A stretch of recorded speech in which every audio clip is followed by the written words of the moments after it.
Welcome back. As I said last video, we'll be doing the NFC Record Predictions. Just did the AFC last week. Check that out if you missed it. So, we're going to start with the NFC East because that's where my favorite team plays. I usually go East to West. I try to do that. South and North, I really don't care. They can go either or.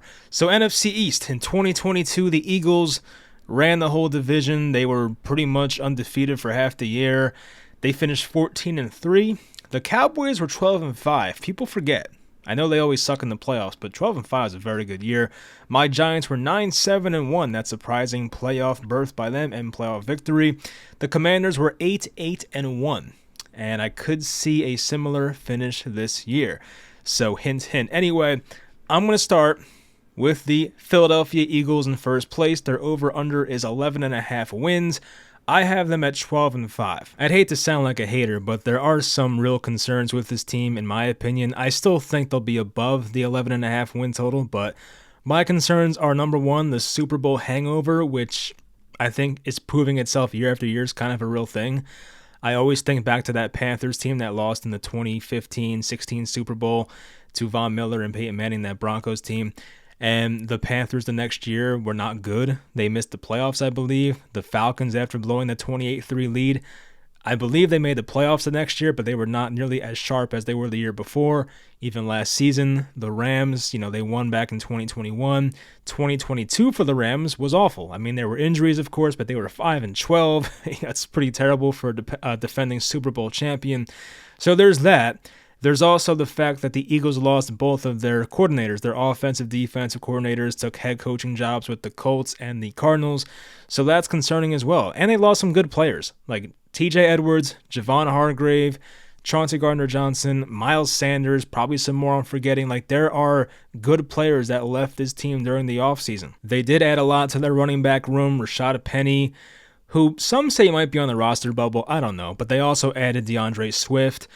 Pretty interesting pickup there. They don't have a wide receiver 3 that I love, but they do have arguably the top two wide receivers for any team in the league with A.J. Brown and Devontae Smith. The defense is still great. The linebacking depth is not.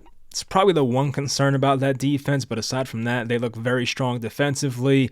It's still a great team. I think they'll finish with 12 wins. I still have them over the 11.5 win total, so I can't really say I'm low on the Eagles, but 14-3 is ridiculous. I can't see them replicating that.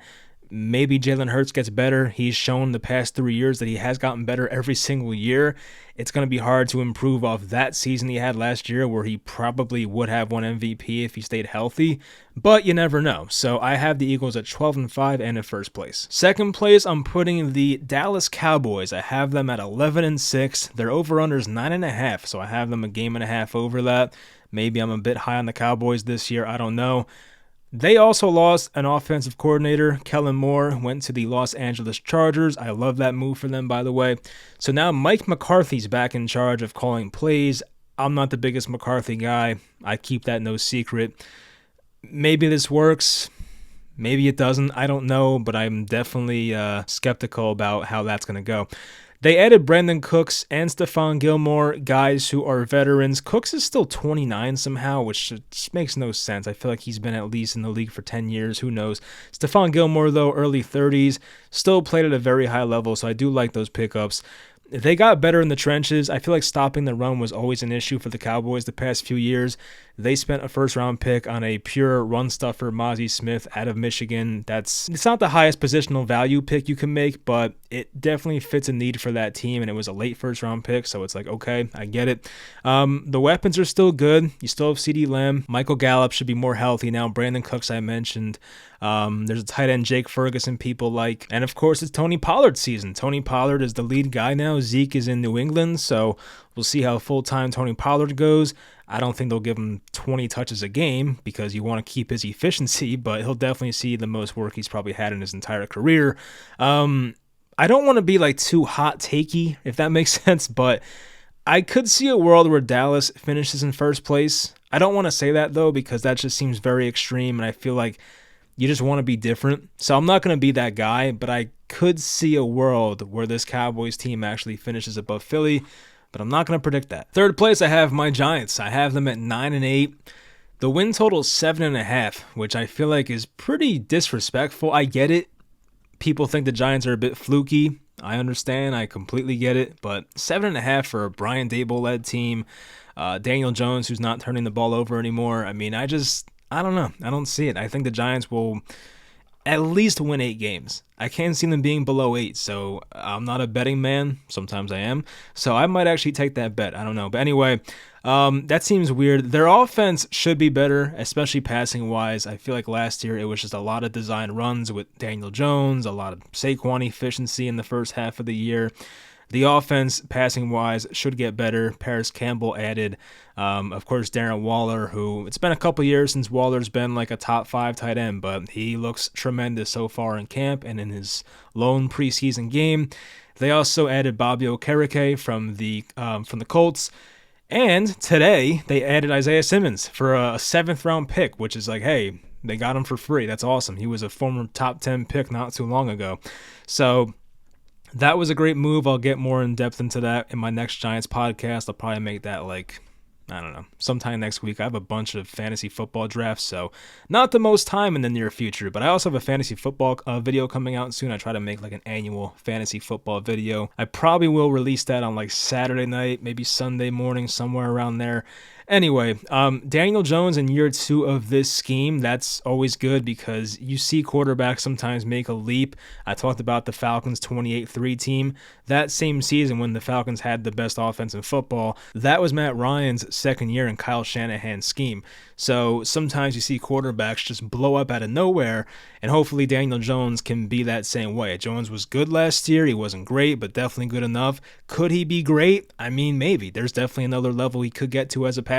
Their schedule gets a bit harder, which is why I have them at 9 wins. I mean, last year they played teams like Chicago. They played Carolina, Houston, Indy. I mean, there were some gimmies on the schedule, so it's not the same way this year.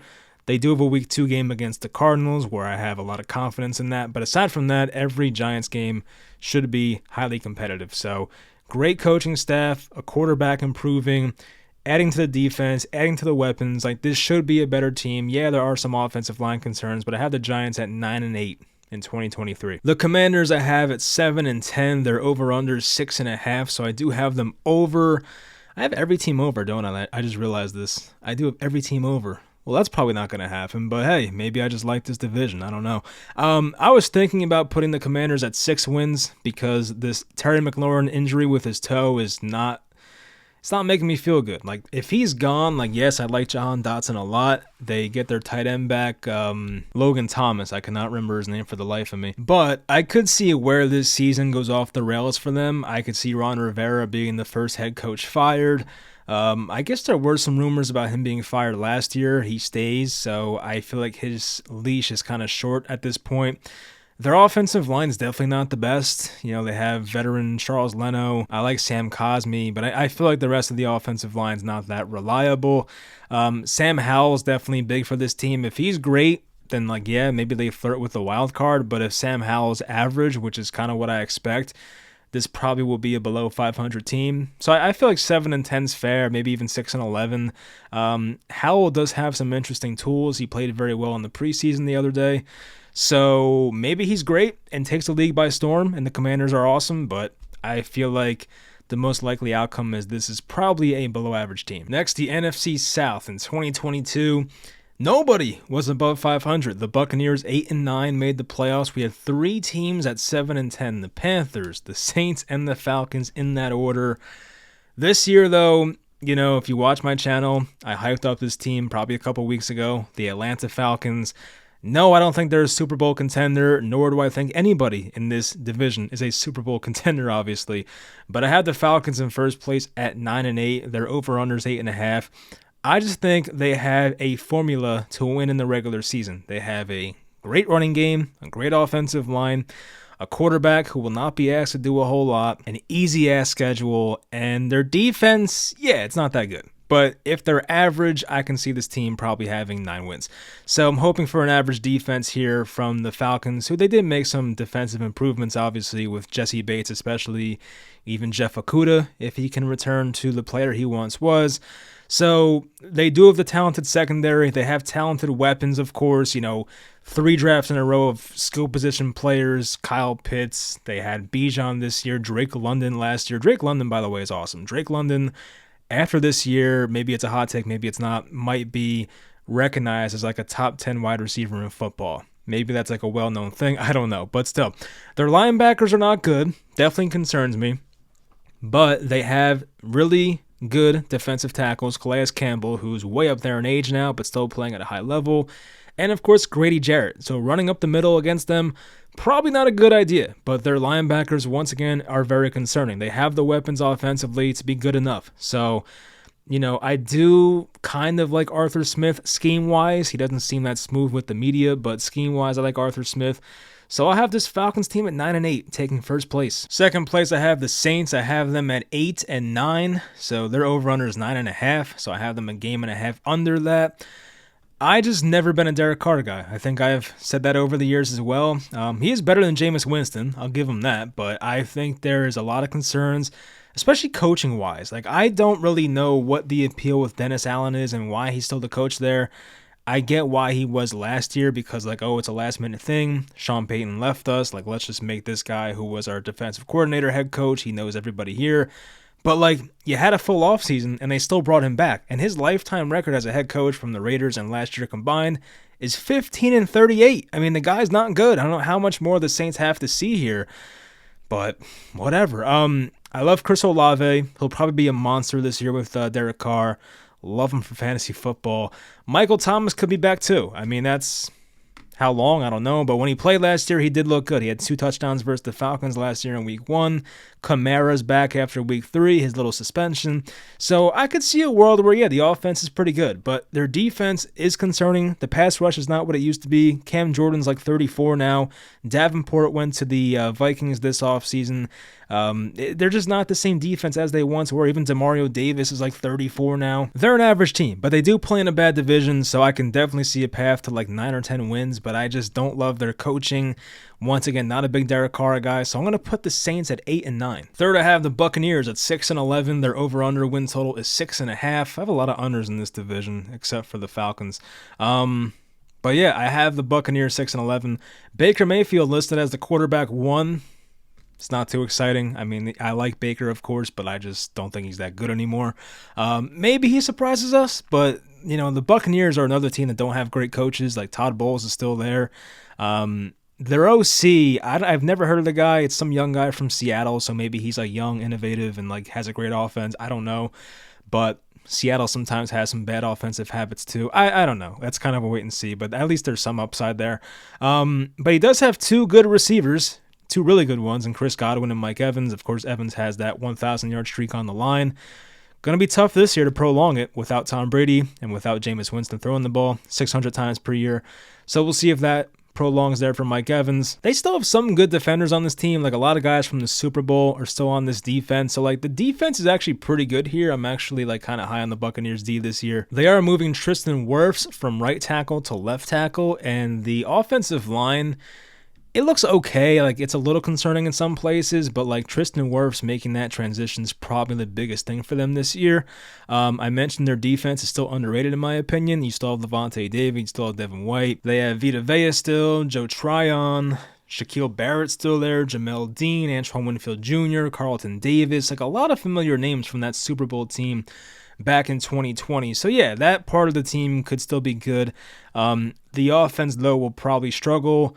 Their run game is probably going to be pretty non-existent this year, Rashad White.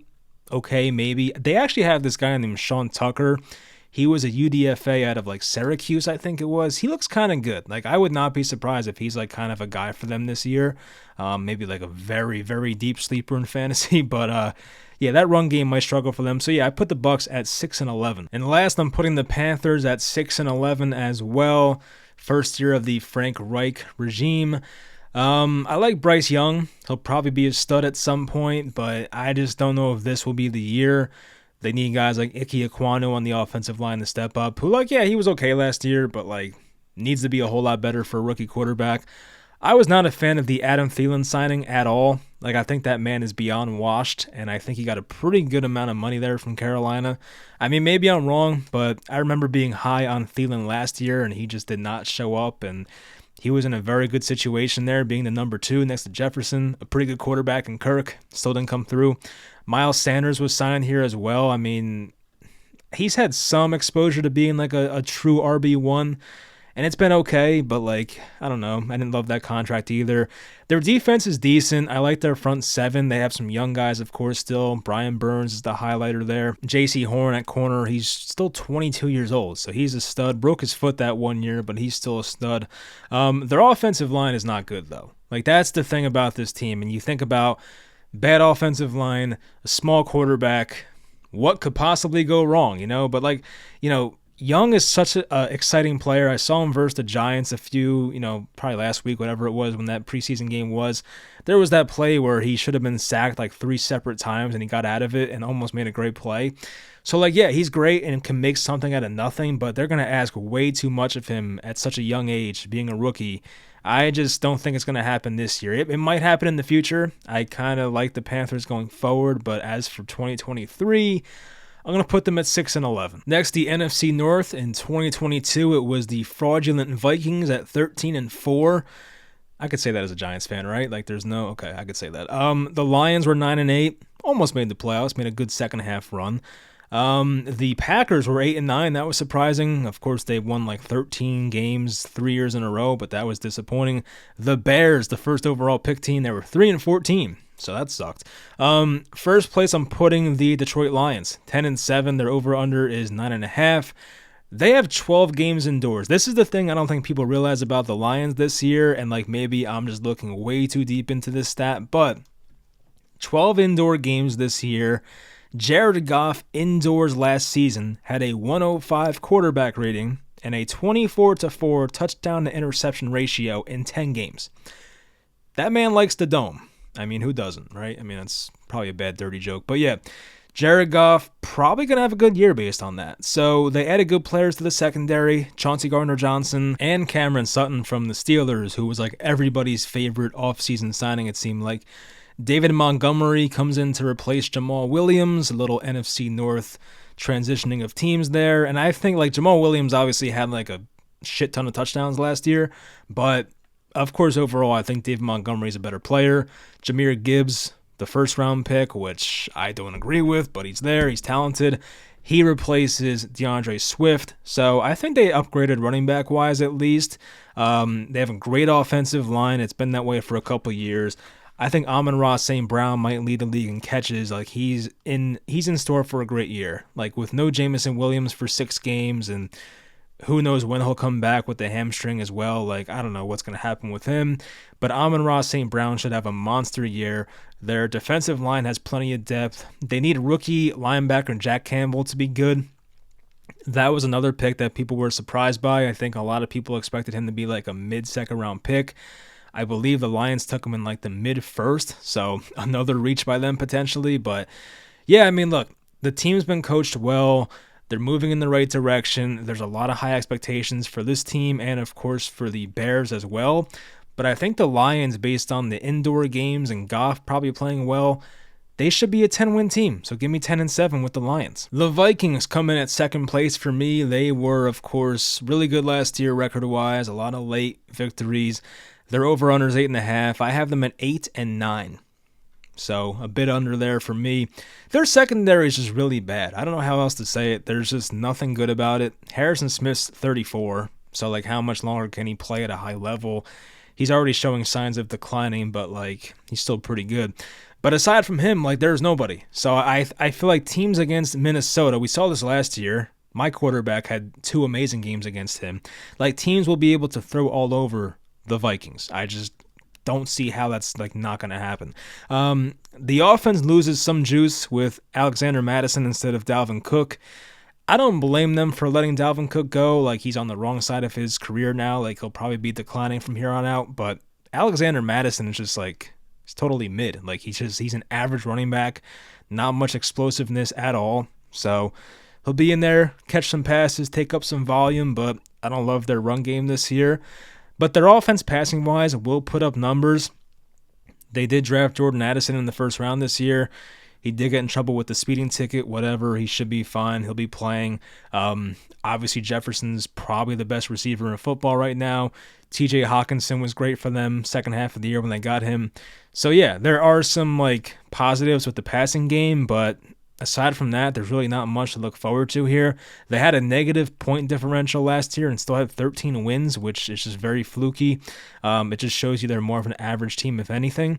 And Kevin O'Connell in year 2, I mean, going from Mike Zimmer, who was just this old school rah-rah guy, to Kevin O'Connell was probably a breath of fresh air for these guys, but that stuff kind of wears off after a while. So, maybe that helped him win these games late. So him in year 2 now, is it going to be the same effect? I don't know. That newness does wear off after a bit. So I think the Vikings will obviously take a step back record-wise. It just depends how much. But I have them down for 8-9. Third place, the Green Bay Packers. I have them at 7-10. Their over-under is 7.5. They have looked really good in preseason. Now, how much of that matters? I mean, that's kind of up to you, honestly. But for me and the lack of time Jordan Love has played in the NFL, it kind of means a little extra to me. So I think it kind of might be a little foreshadow that they might be very good this year. But I still have them at 7-10, so I'm not expecting that much. But Jordan Love did show that he can put some great touch on the ball, throw a nice deep ball. He has young receivers who are very exciting. Christian Watson could be a stud. He has to be healthy, of course, but Romeo Doubs as well. Even Jaden Reed in the slot, it could be a really good rookie this year. Even their tight end, Luke Musgrave, has gotten a lot of good reviews in camp so far. They did lose more than they gained over the offseason, but Aaron Rodgers was not that good last year. He might have been mentally just checked out or something. I don't know. So maybe with Jordan Love and knowing that this is his real opportunity to show he's a franchise quarterback, maybe he takes this and runs with it. Maybe he's not good, but I feel 7-10 is fine for this team. They still have a pretty decent roster. I would say it's a little above average. So if Jordan Love is not complete crap, which I don't think he will be, this team should be all right. So I'll put the Packers at 7-10. And last place, yeah, it hurts to say this as a Justin Fields believer. It does hurt to say it, but I have the Bears in last at 7-10. They're over under 7.5. They've probably had the flashiest offseason of any team in the league. Definitely this entire division for sure. DJ Moore, Tremaine Edmonds, Nate Davis were added. I just don't know if their coaches are good. I don't even know if Matt Eberflus is a good coach or not. There's a lot to prove there. Justin Fields, as much as I like him, can he be a consistent passer? I don't know. Will they put him in the right offense to do the stuff he's good at? I don't know. They did a much better job at that after that Patriots game last year. I get that. But will they do it over a full season or revert back to what they were doing before? I don't know. So there's a lot of unanswered questions here. It is a prove-it year for Justin Fields, though. I hope he comes through. I do like the guy. They benefit from the last place schedule. They will get some easier games, especially down the stretch. But it just feels like when a team like this has so much hype and they were so bad last year, to expect them to go from 3 wins to 9 or 10 is just pretty unrealistic. So I have them at 7-10. Sure, I could be proven wrong, and I hope I am because I do want this team to do well. But realistically speaking, I think 7-10 is probably somewhere around where they'll finish this year. Lastly, the NFC West in 2022, it was the 13-4 49ers, it was the 9-8 Seahawks, then it was the 5-12 LA Rams, and the 4-13 Arizona Cardinals, who cleaned house. So I have the 49ers in first place at 12-5. Their over-under is 10.5. They added Javon Hargrave from the Eagles. They added Sam Darnold, who was named the quarterback 2. Brock Purdy's quarterback 1. I'm still not sold on Brock Purdy. I'm really not. I don't think he's that great, but maybe he is. I don't know. There's a lot I have to see to be oh, this guy can definitely win you a Super Bowl, because I don't feel that way right now.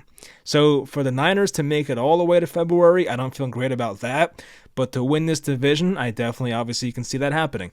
I do think Seattle will give them a run for their money. It will not be a free pass, but they are the odds-on favorites to win this thing. Their front seven still stacked. Javarius Ward was awesome last year. They brought him over from the Chiefs, and he was great. at corner. The offensive line's taken some hits the past couple years. Like, they lost Laken Tomlinson to the Jets a couple years ago. Mike McGlinchey went to Denver this offseason. So their offensive line's getting a bit thin, but they still have the best left tackle in football. Maybe besides Andrew Thomas, I don't know. But no, Trent Williams is awesome. So, you know, they have enough there, I think. And with Kyle Shanahan's play calling and Purdy being consistent, hopefully. And even if he's not, like Sam Darnold, like there's a reason the guy went 3rd overall. He's been in some really bad situations so far. So it would not shock me if Sam Darnold was the starter by December. Like, I'm not saying it's going to happen for sure, but it's kind of one of those like bold prediction type things. Like, I could see a world where that happens.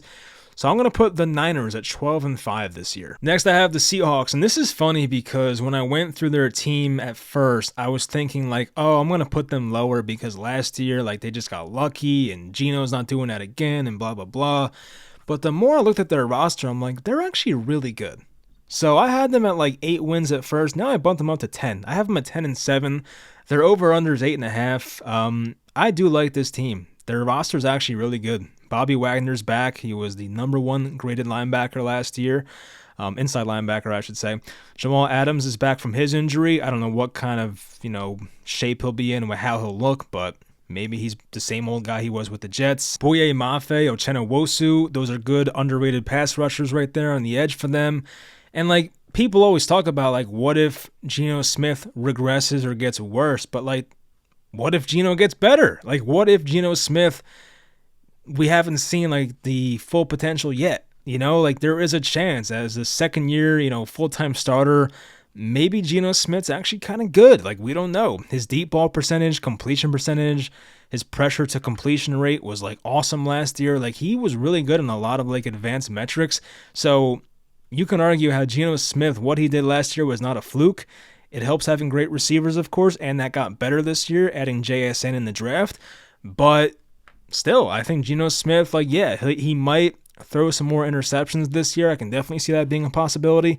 But there's also a chance Geno gets better, and I think people have kind of ruled that out. They took Devon Witherspoon in the first round, so their defense is getting better. Tariq Woolen's there as well, who was an awesome rookie cornerback last year. I mean, I know Jackson Smith-Njigba's probably out for maybe the first couple weeks. Maybe he comes back after that bye. They have an early bye week. But I definitely can see this Seattle team being good this year. A lot of it does come down to Geno. I get it. But if Geno's fine and does not regress a whole lot, Seattle might really be in play for the number 1 spot in this division. So I have them down at 10-7. Next, I'm going to put the Rams. They're over under 6.5. I have them at 6-11. I wanted to put them over, and I probably should. Like, the more I think about it, like, Sean McVay offense and Matt Stafford back healthy, Cooper Kupp back healthy. I guess the downgrades are that they lost Jalen Ramsey, which is big. They lost Bobby Wagner, who was good last year, as I mentioned. Leonard Floyd. Like, they lost good players. So I could talk myself into it and talk myself out of it at the same time. Their defense is really horrendous. Outside of Aaron Donald, like, Aaron Donald's kind of like that meme where, like, the person has the Lamborghini and, like, that really crappy house. Like, that's kind of what it reminds me of. Aaron Donald, obviously, one of the best defenders of all time. He's in this defense that is just not good. Like, the only other player that's, like, kind of good on this defense that at least I know is John Johnson, who had some good years with the Rams, went to the Browns for a couple years. Now he's back at 28 years old. So, like, I just don't know what kind of defense this team's going to have. You can double team, triple team Donald, which sometimes is still not enough, but if you do that, then who else is going to beat you? This is not the past where Leonard Floyd was there and Ndamukong Suh and guys like that, like Robert Quinn. This is a different Rams team, and I don't blame them. Like, they're not in a good financial situation. You kind of had to do this at some point. So, yeah, it just sucks. But their offensive line's scary looking. It's not good. I mean, Havenstein at right tackle has been there forever. He's fine, but the rest of it, I don't know what to expect. They drafted Steve Avila at a TCU, round 2. Probably will be the left guard there. So that's concerning, especially with Stafford's injury history. But if Stafford is healthy, he'll probably have some great stats because I'm assuming the Rams will give up a ton of points. Stafford will definitely play a lot of catch-up, which kind of was like, it was kind of like his career in Detroit, if you think about it. Like, his career in Detroit was a lot of, like, catching up in the fourth quarter, having good stats. It might be one of those throwback type years for Matt Stafford, which is funny because he went to LA with an opportunity to win, which he did, and now he's kind of back in the same situation he was like 5 years ago. So pretty interesting there, but I have the Rams down for 6-11 in 2023. Next, the Arizona Cardinals, who have a 4.5 over/under win total, probably the lowest. It's definitely the lowest this year. I have them down for 3-14. I don't even think they reached the 4.5 win mark or 5 win mark. I don't see it happening. They're already unloading pieces. Isaiah Simmons went to the Giants, of course. Josh Jones went to Houston. I like Josh Jones a lot. Like, I don't know why they traded him. I get it, because maybe there was no room for him on the offensive line, but he's a solid player. They just have zero incentive to be good. Like, there is none. There is no reason to rush back Kyler Murray. There's no reason for them to win games. They're not going to tank on purpose. Like, I don't see that happening, especially with a rookie coach. But, like having their own pick and having Houston's first-round pick, like, the best thing for this team to do is suck. If you're a Cardinals fan, the best thing for you is to go 1-16 this year. Is that right? 1-16. You know, maybe even get 2. Go 2-15. But, like, get the first pick. That's the most important part. Like, you either get Caleb Williams possibly, or you bring Kyler back and can draft, Marvin Harrison Jr. or whatever. Like, you can have such great picks. And if the Texans are not good, which is the most likely outcome, the Cardinals may have 2 picks in the top 5. So they're in a good spot future-wise, but for right now, they're in a very tough spot. They have good safety still, Jalen Thompson, Budda Baker. They might get traded at some point, who knows. Their offensive line might be decent. Paris Johnson was drafted by them, traded up for him. Michael Wilson, the third-round rookie receiver out of Stanford, was a big fan of his. He might be really good, but he also could not stay healthy in college. That's the big thing. Maybe Rondale Moore has a big year. Marquise Brown's still there. Zach Ertz is definitely going to get traded at some point if he's healthy, but for now he's there. So I'd be very surprised if they get the over. I just don't like this team at all, and once again, I just don't think that the front office really cares or has, I don't want to say not care, but you know what I mean. Like, there's just no reason for them to win. I cannot emphasize that enough. So 3-14 there for the Cardinals. So that's going to do it for this video. Once again, I will have the fantasy football annual video that I do sometime this weekend, Saturday, Sunday, one of those days. And next week at some point, I will have the entire playoff predictions. We've done the AFC, now the NFC predictions. I will do playoff predictions at some point next week. Hope you stay tuned. Hope you guys enjoyed this video, and I'll talk to you guys next time.